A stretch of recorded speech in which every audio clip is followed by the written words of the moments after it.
الحمد لله نحمده ونستعينه ونستغفره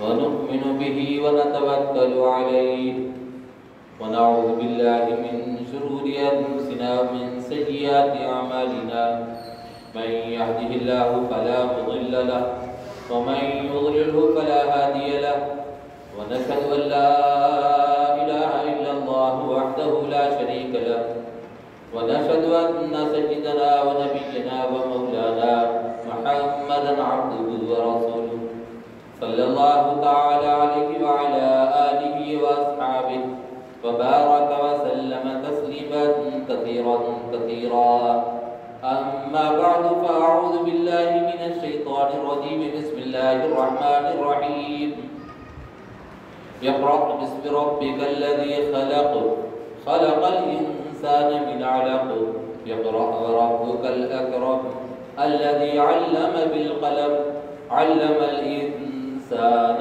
ما لم يعلم صدق الله العظيم. بزرگان محترم، برادران اسلام اور عزیز نوجوان ساتھیوں، اس وقت میں چند باتیں آپ سے اللہ کے رسول صلی اللہ علیہ وسلم نے ہم کو جو تعلیم دی ہے، ہم سے جو حکم فرمایا ہے تعلیم سے متعلق، علم سے متعلق، اس سلسلے میں چند باتیں آپ سے عرض کی جائیں گی. دنیا میں بہت سے ادارے کام کر رہے ہیں. کوئی ادارہ ایسا ہے جو انسان کے پیٹ کی فکر کرتا ہے، کوئی ادارہ ایسا ہے جو انسان کے جسم کی فکر کرتا ہے، اور جسم میں جتنے اعضاء ہیں ہر عضو کی الگ الگ فکر کرتا ہے. کوئی ادارہ ہے جو انسان کے ہاتھ کی، پیر کی، جسم کی جو ہڈیاں ہیں اس کی فکر کرتا ہے. کوئی ادارہ ایسا ہے جو اس کی جلد کی فکر کرتا ہے. کوئی ادارہ ایسا ہے اس کے کان کی فکر کرتا ہے. کوئی ادارہ ایسا ہے کہ اس کے ناک، آنکھ کی فکر کرتا ہے. کوئی ادارہ ایسا ہے کہ جو اس کے دماغ کی فکر کرتا ہے، اور اس میں جو زیادہ سے زیادہ تعلیم ہو سکتی ہے وہ حاصل کرتا ہے اور اس کا اسپیشلسٹ بن جاتا ہے. لوگ اس کے پاس جس لائن کی ضرورت ہوتی ہے اسی لائن کے آدمی کے پاس جاتے ہیں. تعمیرات کا ادارہ ہوتا ہے، تعمیری لائن سے لوگ اس کے پاس پہنچتے ہیں، اور پھر اسی طریقے سے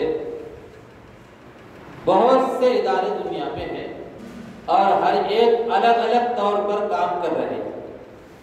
لیکن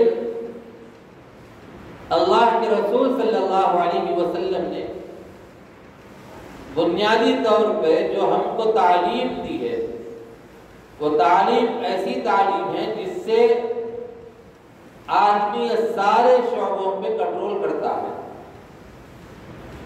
اور پھر وہ تعلیم کے ذریعے سے ہم کو یہ بتایا کہ جو آدمی علم والا ہوتا ہے وہ آدمی غیر علم سے اچھا ہوتا ہے، اور دونوں برابر نہیں ہو سکتے کہ علم والا ویسے ہی ہے اور بغیر علم والا ویسے ہی ہے، دونوں برابر نہیں ہو سکتے. یہ اللہ تبارک تعالیٰ نے رسول اللہ صلی اللہ علیہ وسلم کے ذریعے سے جو تعلیم ہم کو دی، جس کے اندر آدمی پڑھنے کے بعد، تعلیم حاصل کرنے کے بعد اس پر عمل کرتا ہے تو سارے شعبے اپنے اپنے حساب سے صحیح کام کرنے لگتے ہیں. دھوکہ دہی سے بچایا گیا، اس میں ملک سے وفاداری کی تعلیم دی گئی، رشتہ داروں کے حقوق بتائے گئے، پڑوسیوں کے حقوق بتائے گئے، بچوں کے حقوق بتائے گئے، ماں باپ کے حقوق بتائے گئے، اور اسی طریقے سے رشتہ داروں کے حقوق بتائے گئے، سارے لوگوں کے حقوق بتائے گئے، حتیٰ کہ جانوروں کے حقوق بھی بتائے گئے اس تعلیم کے اندر. رسول اللہ صلی اللہ علیہ وسلم نے ہم کو جو تعلیم دی ہے وہ تعلیم یہی ہے کہ جس کو حاصل کرنے کے بعد آدمی انسان بنتا ہے، آدمی انسان بنتا ہے۔ مسلمان تو ہے ہی، مسلمان ہونے کے ساتھ ساتھ انسان بنتا ہے۔ ساری دنیا میں جتنے بھی لوگ ہوتے ہیں وہ سب کے سب انسان بننا چاہیے، حیوان نہیں بننا چاہیے۔ اسلامی تعلیمات جو بنیادی طور پہ ہم کو جو سکھاتی ہے، اسلامی تعلیمات کے ذریعے سے ہم کو جو سبق ملتا ہے وہ یہ ملتا ہے کہ انسان بن جائے، آدمی انسان بن جائے صحیح معنی میں، ایک دوسرے کے دکھ درد کو یعنی سمجھ سکے اور سارے کام کر سکے، اسلام کی روشنی میں، ایمان کی روشنی میں وہ کام کر سکے۔ یہی چیز ہم کو بتائی گئی ہے۔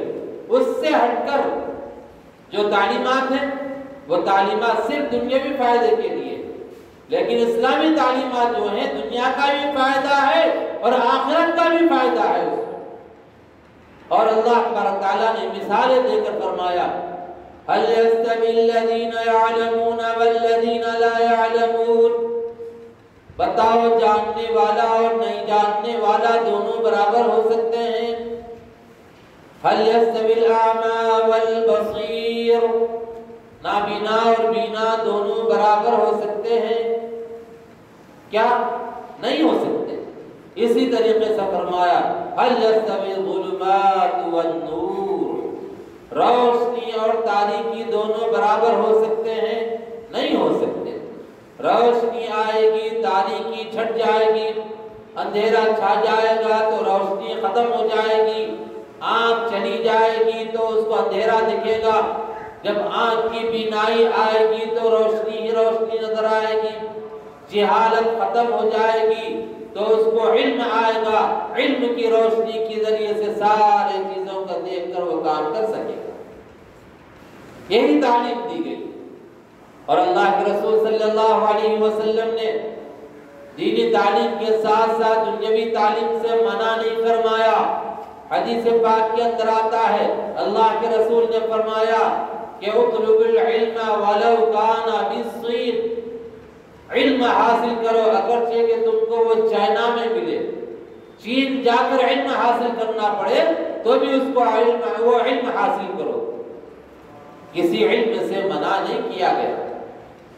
اور یہ جو دینی علم ہے، اسلامی تعلیمات ہیں، یہ کسی سے نفرت نہیں سکھاتی۔ اسلامی تعلیمات ملک سے نفرت نہیں سکھاتی، وفاداری سکھاتے ہیں، ملک سے محبت کرنے کا سکھاتے ہیں۔ اور پھر یہ بتایا گیا کہ دیکھو جس ملک میں تم رہتے ہو اس ملک کے احکام کو، اس ملک کے قوانین کو جو لاگو کی گئی ہیں اپنی زندگی میں لاؤ۔ اگر یہ چیز اسلامی تعلیمات سے متصادم ہو جاتی ہے، اسلامی تعلیمات سے ٹکراتی ہیں تو اس صورت میں نہیں، لیکن اسلامی تعلیمات کے ساتھ جو تمہیں ملک کے اندر جو بھی تم کو قانون بتایا جائے گا، بنایا جائے گا، اس پر عمل آوری کرنا ضروری ہے۔ سرحدوں کی حفاظت کرنے کی تعلیم دی گئی ہے، چاہے ادھر مسلمان ہو ادھر دونوں طرف مسلمان ہو، لیکن جس ملک میں رہتے ہو اس ملک سے وفاداری کی تعلیم ہم کو دی گئی۔ آج دینی مدارس لوگوں کے نظروں میں کھٹک رہے ہیں۔ اب تک صرف مسلمان جو تھے دہریے ٹائپ کے جو مسلمان تھے، ایسے مسلمان جو ماڈرن اپنے آپ کو کہتے ہیں، ایسے مسلمان جو انگریزی تعلیم حاصل کرنے کے بعد اس میں اچھی ڈگریاں حاصل کر لیتے ہیں، ایسے لوگوں کی نظروں میں مدارس، دینی مدارس کھٹکا کرتے تھے، لیکن اب دوسروں کی نظروں میں بھی کھٹکنے لگے، حکومتوں کی نظروں میں بھی کھٹکنے لگے۔ اور وہ لوگ جو انگریزی تعلیم صرف اور صرف انگریزی تعلیم حاصل کرتے ہیں اور دینی تعلیم حاصل نہیں کرتے، ان سے اگر دینی مدارس کے بارے میں پوچھا جائے تو وہ صحیح اپنا نظریہ نہیں رکھتے۔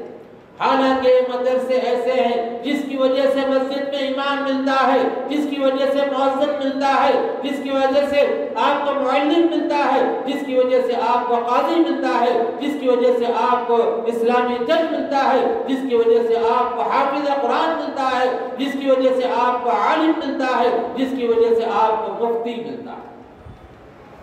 یہی مدارس ہے جن مدارس کے اندر پڑھنے والے لوگ اپنے ملک سے وفاداری بتاتے ہوئے ہندوستان کی آزادی کے لیے لڑا ہے۔ دارالعلوم دیوبند کی جو بنیاد رکھی گئی،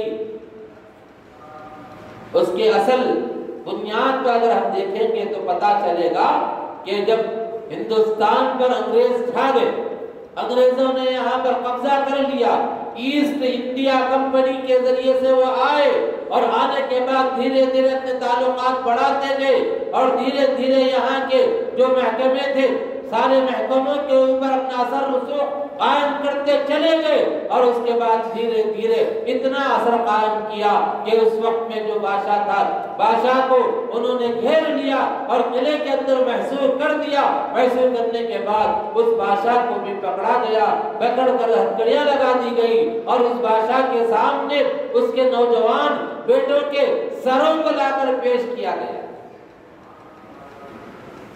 اور جو آخری بادشاہ تھا مغل حکمراں، اس بادشاہ کے ساتھ کیا کچھ نہیں کیا، اور اس طرح سے جب ظلم کیا، زیادتی کی گئی اور مسلمانوں کو پریشان کیا گیا، زیادہ تر مسلم حکومت کے ہونے کی وجہ سے مسلمانوں کو زیادہ پریشان کیا گیا، یہاں کے غیروں کو بھی پریشان کیا گیا، ابنائے وطن کو بھی پریشان کیا گیا، تو اس وقت میں انہوں نے اس کے خلاف میں نعرہ لگایا، جہاد کیا، اور اس کے بعد اس وقت میں حضرت مولانا شاہ عبدالعزیز محدث دہلوی رحمۃ اللہ تعالی علیہ نے فتویٰ دیا تھا کہ ہندوستان کے اندر جو حکومت ہے، انگریزوں کی حکومت، اس کے ساتھ تعاون کرنا، ہر کسی طریقے کا بھی تعاون کرنا حرام ہے، ناجائز ہے، یہ کہا۔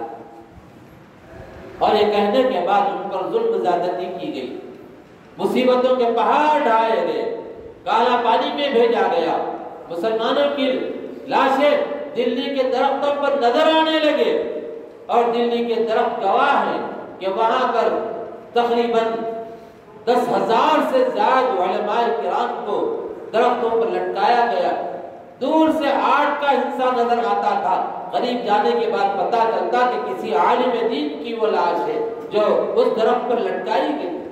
انگریزوں نے ایسا ظلم کیا، اس کے خلاف جہاد کا فتویٰ مسلمانوں نے دیا اور لڑا، اور یہی مدارس کے لوگ تھے۔ جب دیکھا کہ مسلمان علماء ختم ہوتے جا رہے ہیں، کہیں تو جیسے بالا کوٹ کی لڑائی ہے، کہیں تو چلیان والے باغ کے اندر کا لڑنے کا معاملہ تھا، وہاں پر شہید کیے گئے، اور اس کے بعد مسلمان علماء کرام جب زیادہ تعداد میں شریک ہو گئے تو اس وقت کے بڑے بڑے علماء حضرت مولانا قاسم صاحب نانوتوی نور اللہ مرقدہ، مولانا رشید احمد گنگوہی اور مولانا حاجی امداد اللہ صاحب مہاجر مکی، حضرت حاجی عابد صاحب اور بڑے بڑے علماء کرام نے اس وقت میں مشورہ کیا اور مشورہ کر کے یہ طے کیا کہ ایک کوئی دینی مدرسہ قائم کرنا چاہیے جس سے ہمارے ایمان کی بھی حفاظت ہو اور ہمارے ملک کی بھی حفاظت ہو، ملک کا دفاع کیا جا سکے، ملک کو آزاد کرایا جا سکے پھر سے۔ یہ مدارس کے اندر اسلامی تعلیمات جو دی جاتی ہیں اس کے اندر یہ بتایا جاتا ہے کہ ملک سے وفاداری کرو، غداری نہ کرو۔ ملک سے غداری کرنے والے تو کوئی اور تھے، راز کو فاش کرنے والے تو کوئی اور تھے، اور پیسوں کے خاطر، عہدوں کے خاطر، جیل سے چھٹنے کے خاطر جیل میں ڈالا گیا، جیل سے رہائی کے لیے انہوں نے اپیل کی تو ان سے کہا گیا کہ تم مخبری کرو ہمارے لیے، راضی ہو گئے، اور کہا گیا کہ تم یہ آزادی کی لڑائی جو لڑ رہے ہیں اس کو چھوڑ دو، کہا سرکار ہمیں منظور ہے، ہم یہ کریں گے۔ کہا گیا کہ آپس میں لڑاؤ، تو کہا کہ ٹھیک ہے ہم اس کو بھی منظور کر لیں گے، لیکن ہمیں جیل سے چھوڑ دو۔ یہ اس وقت کی جو حکومتیں ہیں یہ سب وہی پٹھو تھی انگریزوں کے پٹھو بن کر انہوں نے اس آزادی کی تحریک کو نقصان پہنچایا تھا. اور آج یہ لوگ جب اقتدار پر آئے ہیں تو یہ چاہتے ہیں کہ مسلمانوں کے جو ادارے ہیں، ایک دینی مدارس ہے، ان مدارس کو ختم کیا جائے. سروے کرنے کی بات کرتے ہیں. کیا سروے کرو گے تم نے مدرسوں کو کیا دیا؟ تم سے کون سا چندہ ہم نے مانگا ہے مدرسوں کے لیے؟ تم نے مدرسوں کے لیے کوئی چیز دی نہیں. ہم نے تم سے کہا تھا کہ مدرسوں کے لیے کرنٹ کو معاف کر دو یا کم کر دو، اس کے لیے بھی راضی نہیں ہوئے.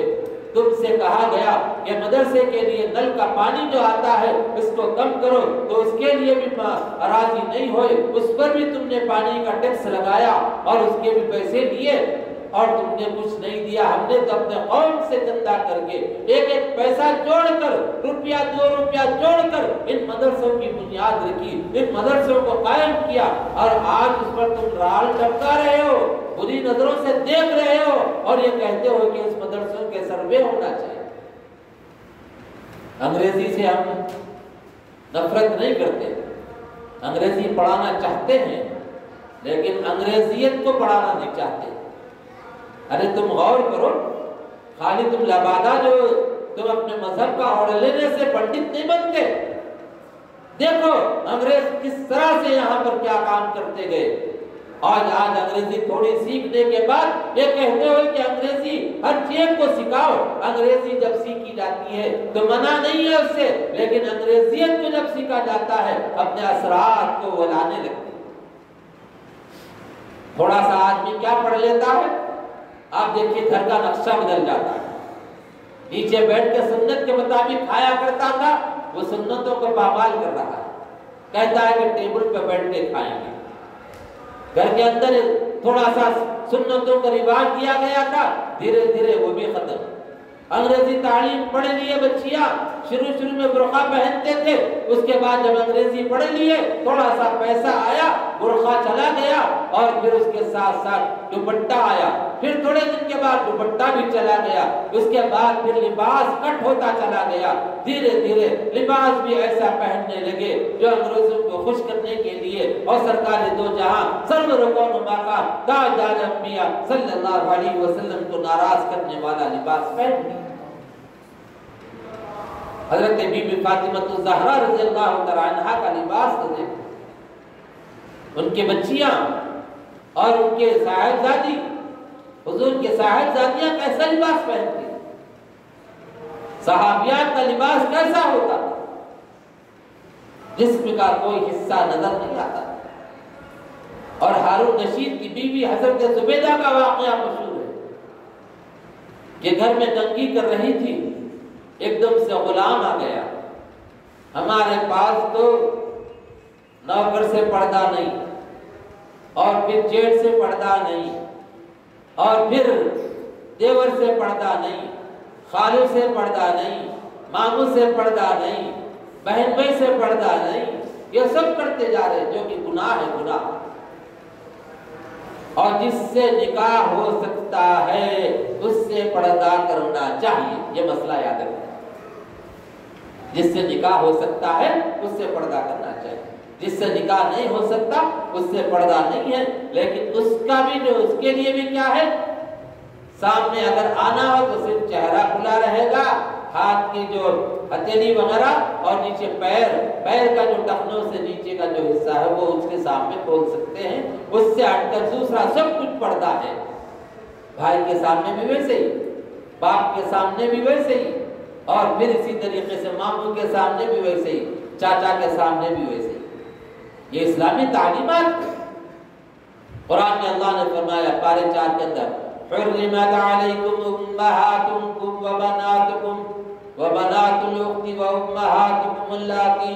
ایک تفسیر ہے اس کی، یہ موضوع میرا نہیں ہے اس وقت میں.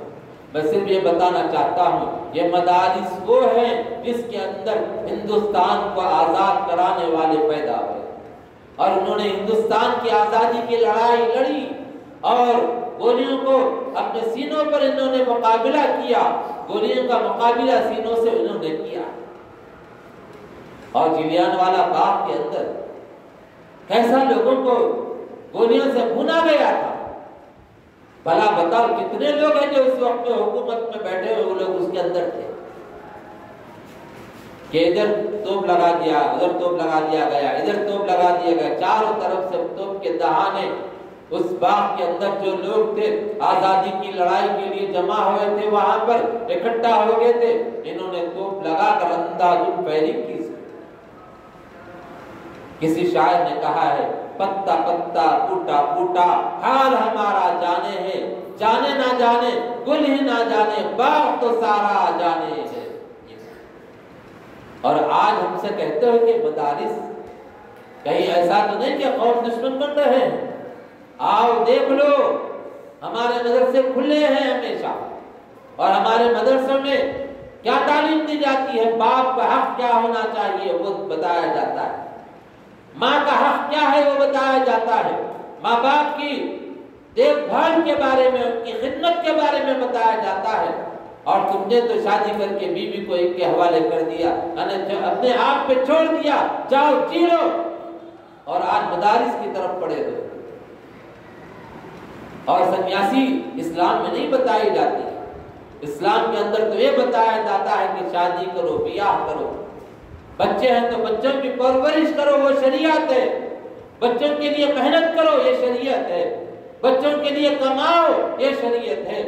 ماں باپ کے لیے کماؤ, یہ شریعت ہے.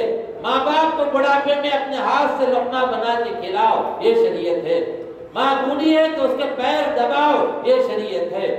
ماں کا ضرورت پڑے مدد کی تو اس کی مدد کرو, یہ شریعت ہے. باپ نہیں چل سکتا ہے تو اس کو گود میں اٹھا کر لے کر جاؤ, یہ شریعت ہے.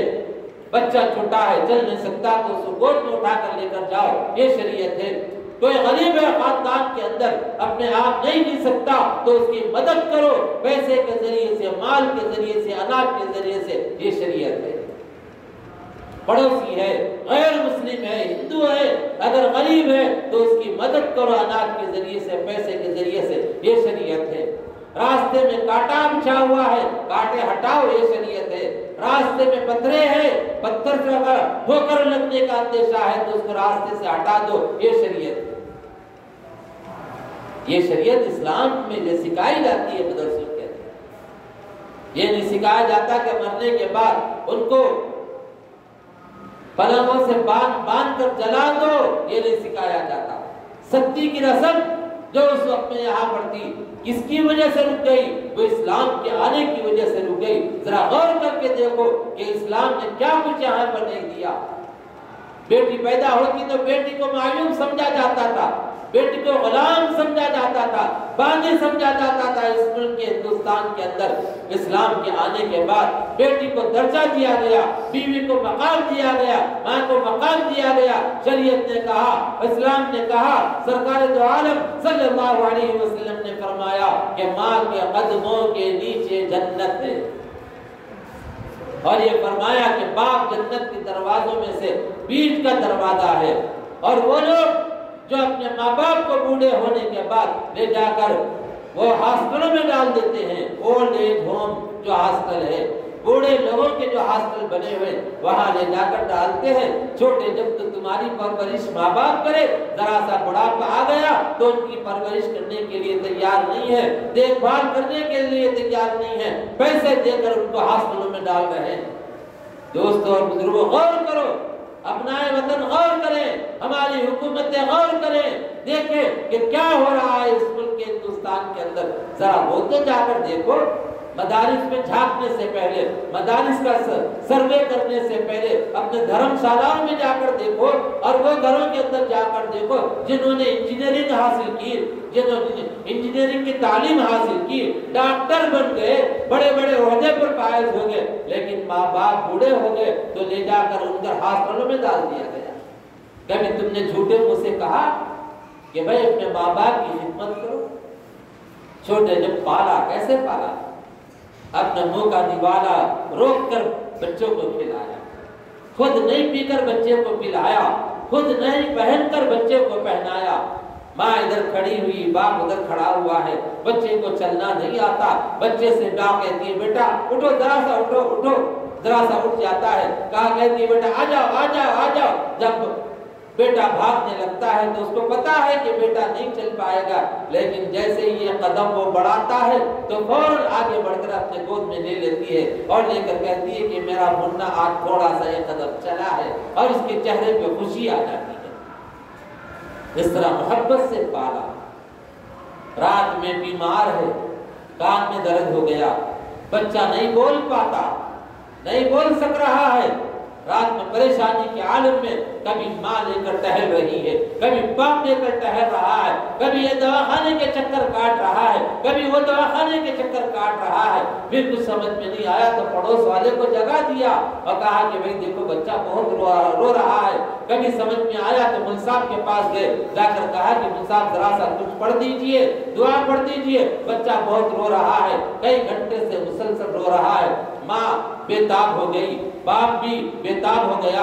ماں کی کیفیت بے کلی والی کیفیت ہے، آنکھوں سے آنسو نکلنا باقی ہے۔ کبھی کبھی تو سینے سے لگا کر ماں رو دیتی ہے کہ آج میرے منا کو کیا ہو گیا جو اس کے آنسو نہیں تھم رہے ہیں، رو رہا ہے، اپنے سینے کا دودھ پلانے لگتی ہے تب بھی نہیں روتا، تو پریشان ہو جاتی ہے۔ نہ اس کو بھوک کی فکر ہے، نہ کھانے کی فکر ہے، نہ پانی کی فکر ہے، کچھ نہیں، لے بس اپنے بچے کی فکر ہے۔ جب ماں باپ نے ایسا پالا، ذرا سا کیا بڑے ہو گئے، شادی ہو گئی، جوان سی بیوی آ گئی اور گھر میں ایک دو بچے پیدا ہو گئے، تو ماں باپ جب بڑھاپے کو پہنچ گئے تو وہ ماں باپ کو لے جا کر ہاسٹل میں ڈال رہے ہیں۔ خدا را غور کرو، سوچو کہ ماں باپ کے احسانات کتنے ہیں۔ کبھی یہ حکومت جنہوں نے دینی مدارس میں جھانکنے کی بات کی، کبھی یہ دیکھا کہ یہ لوگ اپنے ماں باپ کو ہاسٹلوں میں کیوں ڈال رہے ہیں، کبھی ان کے گھروں میں جا کر کہا کہ ماں باپ کی خدمت کرو، کبھی باپ کے پیر دھو۔ حضرت ہارون رشید کے بارے میں آتا ہے، بادشاہ کتنا نیک تھا، بڑی حکومت تھی، تو ایک مرتبہ ایک استاد کو بلا کر کہا کہ میرے بچے کو آپ گھر آ کر پڑھائیں، تو کہا کہ میں نہیں پڑھا سکتا گھر آ کر، تو پھر کہا کہ میں بچے کو آپ کے پاس بھیج دوں گا اور آپ الگ سے اس کو وقت دے کر پڑھائیں، تو کہا کہ یہ سرکار دو عالم صلی اللہ علیہ وسلم کی تعلیمات ہے اور ان کا کلام ہے، بخاری شریف، حدیث، مسلم شریف، یہ چیزیں میں ان کو الگ سے بٹھا کر نہیں پڑھا سکتا، دو بچوں میں تمیز نہیں کر سکتا میں۔ پھر بادشاہ نے کہا ٹھیک ہے، سب بچوں کے ساتھ ان کو بٹھا کر پڑھاؤ۔ پڑھانے لگے، پڑھاتے پڑھاتے ایک دن بادشاہ کا گزر وہاں سے ہوا تو کیا دیکھتے ہیں بادشاہ سلامت کہ ان کا بیٹا اپنے ہاتھ سے پانی ڈال رہا ہے اور استاد محترم کے پیر وضو کراتے ہوئے دھلا رہا ہے، وضو کراتے ہوئے پیر دھلا رہا ہے۔ بادشاہ کو استاد نے بھی دیکھ لیا اور استاد کو بادشاہ نے دیکھا اور اپنے بیٹے شہزادے کو بھی دیکھ لیا کہ استاد کے پیر دھلا رہا ہے۔ دوسرے دن بادشاہ سلامت دربار میں پہنچے، کہا استاد صاحب کو بلاؤ۔ استاد پریشان ہو گئے، پتہ نہیں شہزادے سے میں نے کام لیا ہے، شہزادے نے پانی اٹھا کر میرے پیر پر اس نے وضو کراتے ہوئے ڈالے ہیں، کہیں بادشاہ کو ناگوار تو نہیں گزرا۔ یہ سوچ کر بادشاہ کے دربار میں گئے، سلام کیا، جواب بادشاہ نے لیا، لے کر کہا کہ استاد صاحب میں آپ سے بہت ناراض ہوں۔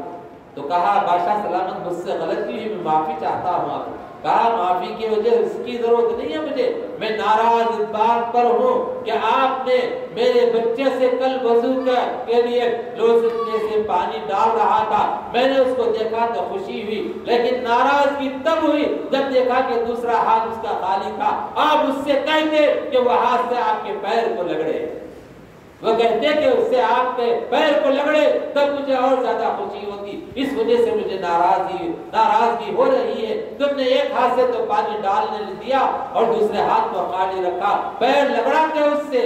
یہ تھی تربیت بادشاہوں کی۔ اور آج دو حروف کیا پڑھ لیے، ماں باپ کو پلٹا کر جواب دے دیتے ہیں۔ دو حروف کیا پڑھ لیے، بچی ماں کو پلٹا کر جواب دے رہی ہے، اپنے بڑے کی تمیز نہیں، چھوٹے کا لحاظ نہیں۔ باپ بڑا جا رہا ہے، پیر پہ پیر ڈالے بیٹھے ہیں، ذرا بھی خیال نہیں اخلاق کہاں چلے گئے، تمیز کہاں چلے گئی، اور جو حضور اکرم صلی اللہ علیہ وسلم کی جو تعلیمات، جو اخلاق کریمانہ تھے وہ کہاں چلے گئے۔ اور صرف لے دے کے اب کوئی جگہ ہے جہاں پر پڑھایا جاتا ہے، سکھایا جاتا ہے، وہ دینی مدارس ہے۔ تم نے اسکول کھول رکھے ہیں، اسکولوں میں کیا سکھاتے ہو؟ وہاں پر تو گندی گندی چیزیں سخت سکھاتے ہو، چھوٹے چھوٹے بچوں کو سلیبس کے اندر تم نے داخل کیا۔ اور یہ دینی مدارس کے اندر انسان کو صحیح معنی میں انسان بننے کی جو تعلیم دی جا رہی ہے اس کو روک لگانے کی ناپاک تم کوششیں کر رہے ہو۔ انشاءاللہ ہم اس کو کامیاب ہونے نہیں دیں گے۔ اللہ تبارک تعالیٰ ہر مومن کی، ہر مدرسے کی، ہر ایمان والے کی جہاں بھی دنیا میں مدارس چل رہے ہیں، دینی مدارس جس طرح بھی چل رہے ہیں، اللہ ان کی اپنے کرم سے حفاظت فرمائے اور مساجد کی حفاظت فرمائے اور دینی اداروں کی حفاظت فرمائے، دعوت تبلیغ کی اللہ اپنے کرم سے حفاظت فرمائے۔ جو اللہ تعالیٰ سے دعا ہے کہ ہم سب کو کہنے اور سننے سے زیادہ عمل کی توفیق عطا فرمائے۔ وآخر دعوانا الحمد للہ رب العالمین۔